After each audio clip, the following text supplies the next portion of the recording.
किस्मत वाले को ही मिलता है सच्चा प्यार।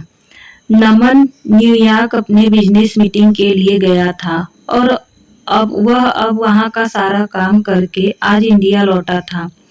नमन मुंबई एयरपोर्ट पर इंतजार कर रहा था अपने ड्राइवर का, क्योंकि उसके ड्राइवर ने बोला था कि वो एयरपोर्ट पर पिक करने के लिए आने वाला है।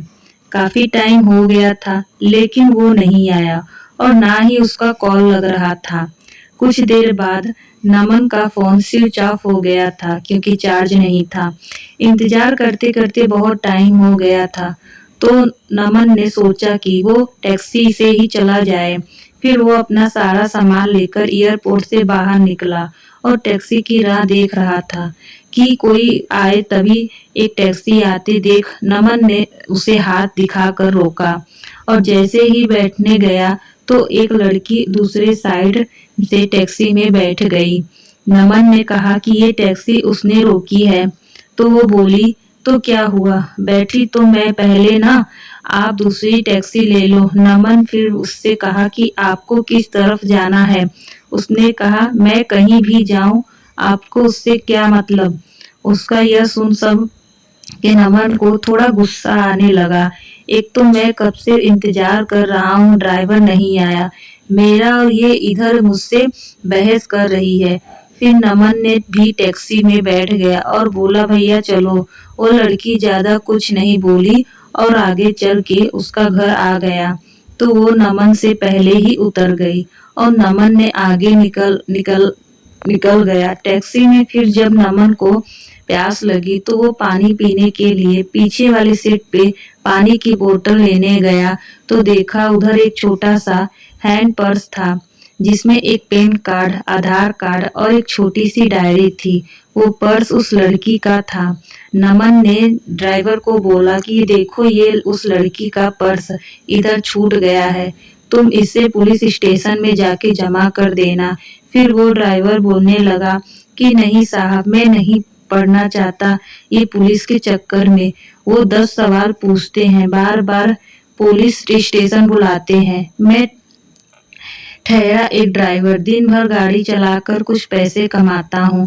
अगर पुलिस स्टेशन के चक्कर काटते रह गया तो खाऊंगा क्या। साहब ये काम आप ही कर दो, आप पुलिस स्टेशन जाके जमा कर देना। फिर नमन ने सोचा ठीक है, मैं एक जिम्मेदार नागरिक होने के कारण ये तो कर ही सकता हूँ। और फिर नमन का घर आ गया। नमन ड्राइवर को उसका भाड़ा देकर उतर गया। नमन के घर में नमन अलावा उसके मम्मी पापा रहते हैं। नमन उनसे मिला, उनका हाल चाल लिया और पूछा कि ड्राइवर आया क्यों नहीं एयरपोर्ट पर मुझे लेने। तो माँ ने बताया कि रास्ते में गाड़ी खराब हो गई तो उसने तुम्हें कॉल किया लेकिन तुम्हारा फोन ऑफ था। तो उसने घर पर कॉल करके बताया कि वो गाड़ी ठीक करवाने के लिए जा रहा है। नमन ने कहा ठीक है और अपने कमरे में चला गया आराम करने। जब नमन शाम को सोकर उठा तो अपना कमरा ठीक करने में जुट गया जो कि बहुत बिखरा हुआ था। तभी नमन को वो उस लड़की के पर्स दिखा जो उससे गाड़ी में मिला था। नमन ने उसे खोला तो उसमें डायरी था। उसे निकाल के देखा, उसमें कुछ फोन नंबर लिखे हुए थे। उसमें एक नाम था नीतू। नमन ने उस नंबर पर कॉल किया और उससे बोला कि मुझे एक पर्स मिला गाड़ी में जिसमें डायरी है, उसमें तुम्हारा नाम है और एक पैन कार्ड और आधार कार्ड भी है। उसने पूछा आधार कार्ड पर नाम क्या है। नमन ने आधार कार्ड पर देखा और बोला अनीसा। तो सामने से वो लड़की बोली हाँ ये मेरी दोस्त का पर्स है, वो मुझे बोली थी कि उसका पर्स कहीं खो गया है। मैं उसे बता देती हूँ और आपका नंबर भी दे देती हूँ, वो आपको कॉल करके।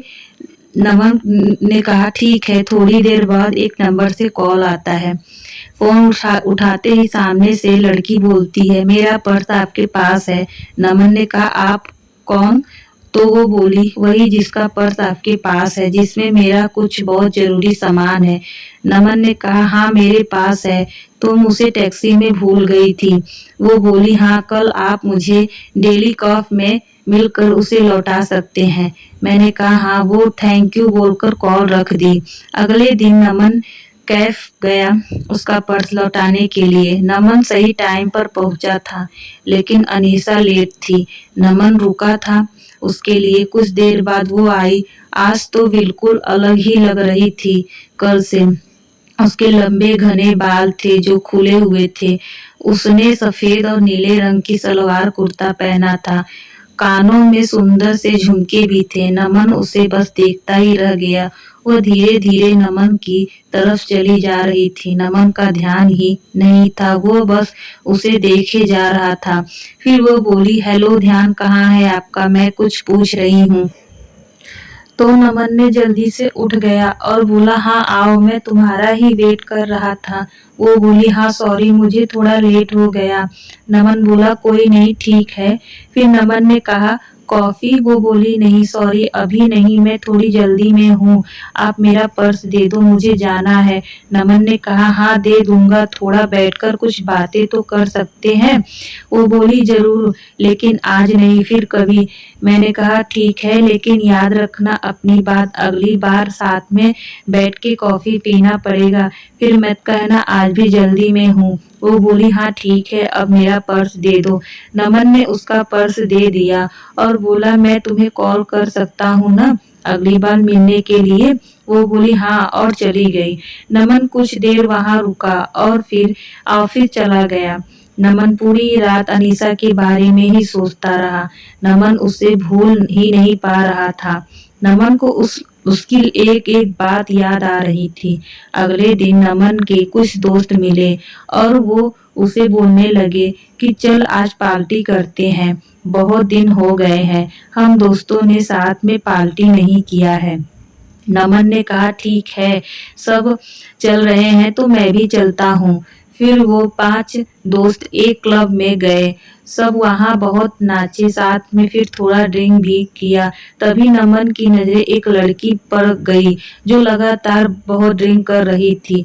नमन ने ध्यान से देखा तो वो और कोई नहीं, अनीसा ही थी। आज वो बहुत अलग ही लग रही थी।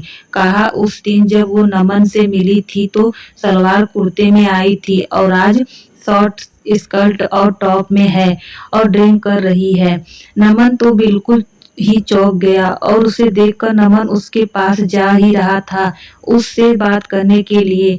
तब तक उसके दोस्त उसका हाथ पकड़ा कर डांस करने के लिए लेकर गए। नमन की नजर अनीसा पर ही थी, लेकिन थोड़ी देर वो वहां से कहीं चली गई। फिर नमन ने उसे क्लब में इधर उधर ढूंढा, लेकिन वो नहीं मिली। आज घर जाकर नमन उसे कॉल किया, वो कॉल भी नहीं उठा रही थी। नमन उसे बहुत बार कॉल किया, लेकिन उसने नमन का एक भी कॉल नहीं जवाब नहीं दिया। अगले दिन फिर नमन उसी टाइम पर क्लब में गया ताकि अगर वो आज आई तो वो उधर ही उससे पूछेगा लेगा। नमन अंदर जाकर वेट कर रहा था, लेकिन वो नहीं आई। आज फिर नमन ने उसे कॉल किया। इस बार उसने कॉल उठाया। कॉल उठाते ही नमन उससे पूछा, कहाँ हो तुम? वो बोली, क्यों, क्या हुआ? मैंने उससे बोला कि कल मैंने तुम्हें क्लब में देखा था, तुम हद से ज्यादा ड्रिंक कर रही थी। क्या हुआ है तुम्हें? कोई किसी बात का टेंशन है क्या?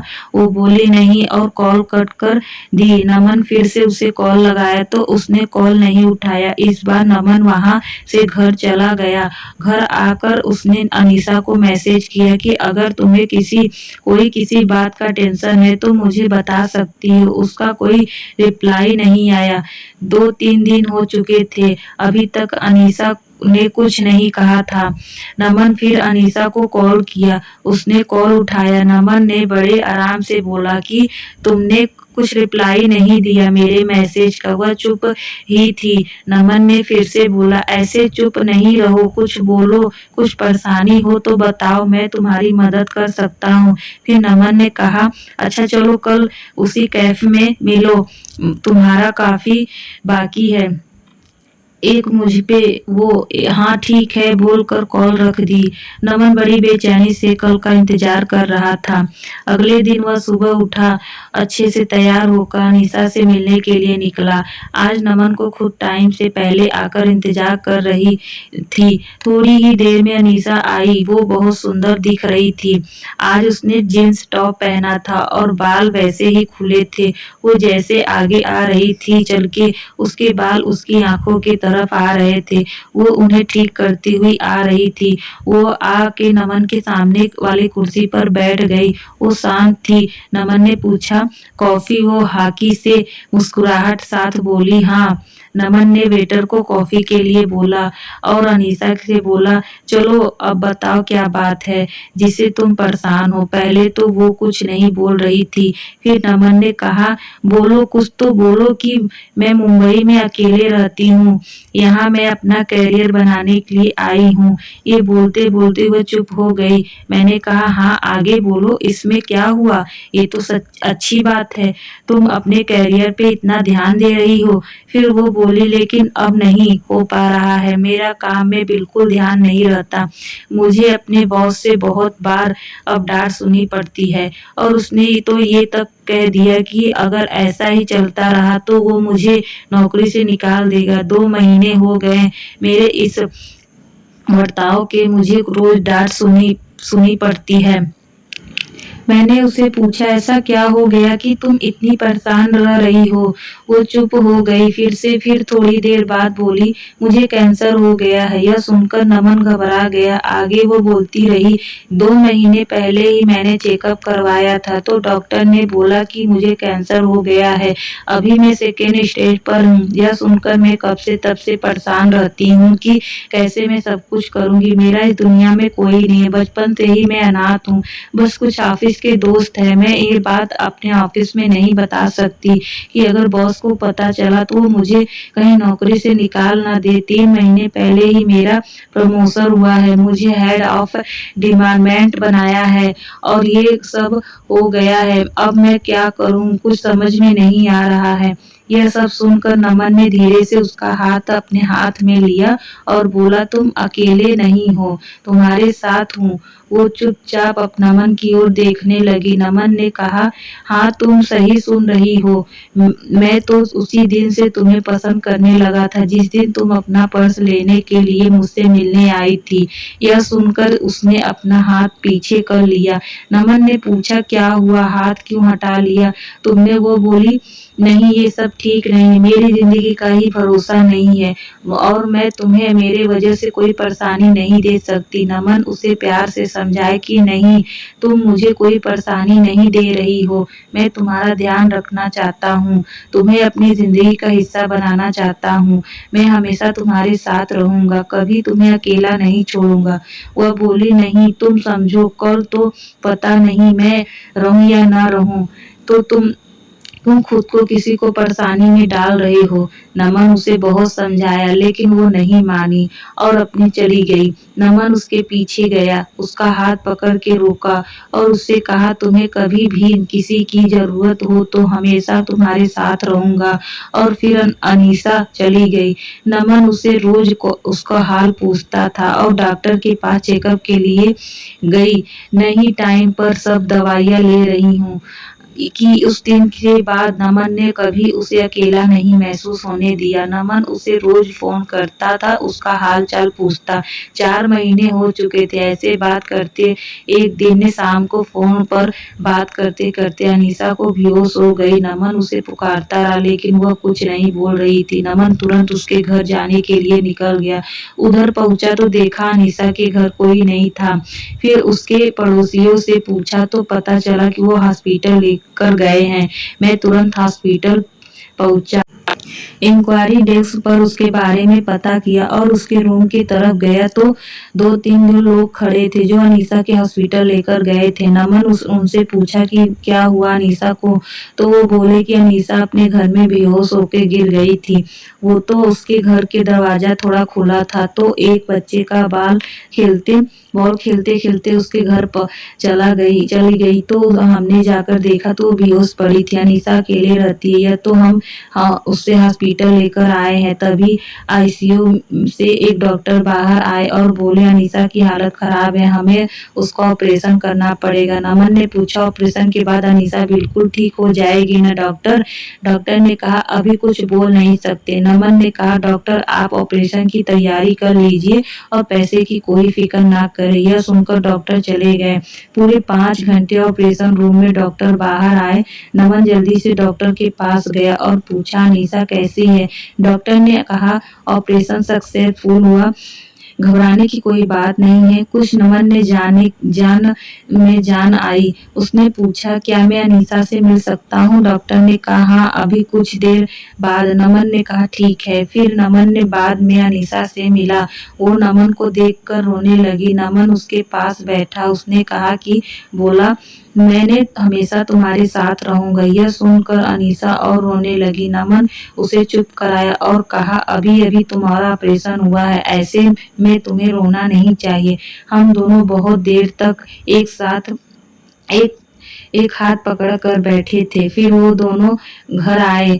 नमन उसका बहुत ध्यान रखता था। नमन ने अनीसा के बारे में अपने घर वालों को बता दिया था, तो अब तो अनीसा के साथ ही रहता था, उसका ध्यान रखता था। जब अनीसा पूरी तरह से ठीक हो गई तब दोनों ने शादी कर ली और हमेशा के लिए दोनों एक साथ हो गए। तो दोस्तों स्टोरी अच्छी लगी हो तो चैनल को सब्सक्राइब और वीडियो को लाइक करना ना भूलें। धन्यवाद।